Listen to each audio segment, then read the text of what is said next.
ভারতের পথকুকুর হাঁটছে আমেরিকার রাস্তায়, সঙ্গী ১৯ জন বৌদ্ধ ভিক্ষু। স্থির শান্ত চিত্তে কুকুরটি হেঁটে চলেছে তাদের পাশে পাশে। ভারতের রাস্তায় এমন কুকুর হর হামেশা দেখা গেলেও আমেরিকায় এ চেহারা বিরল, তাই স্বাভাবিকভাবেই নজর কাড়ছে কুকুরটি। অল্প সময়ই ভাইরালও হয়ে উঠেছে সোশ্যাল মিডিয়ায়।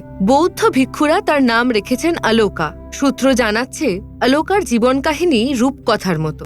বোধগয়া সারনাথের মতো তীর্থক্ষেত্র পরিদর্শনে বৌদ্ধ ভিক্ষুদের দলটি ভারতে এসেছিল মাস কয়েক আগে। ১১২ দিনের পদযাত্রার পরিকল্পনা ছিল তাঁদের, আর তখনই তাঁদের সঙ্গী হয় এই ভারতীয় পারিয়া। উৎসাহী আলোকা নিজের থেকেই সঙ্গী হয়ে ওঠে দলটির, আর তাই ভিক্ষুরা তাকে নিয়েই পাড়ি দিয়েছেন আমেরিকা। টেক্সাস থেকে শুরু হয়ে আমেরিকার 10টি প্রদেশ ঘুরে ওয়াশিংটন ডিসিতে শেষ হবে তাদের পদযাত্রা। তাদের সঙ্গে আলোকাও পাড়ি দেবে এই ২৩০০ মাইল। পথকুকুরেরা ভারতের পথে থাকতে পারে কি না তা নিয়ে গত বছর থেকেই তোলপাড় রাজধানী। সেখানে দাঁড়িয়ে আলোকা যেন সত্যিই শান্তির বাণী বহন করে নিয়ে চলেছে দেশ থেকে দেশান্তরে।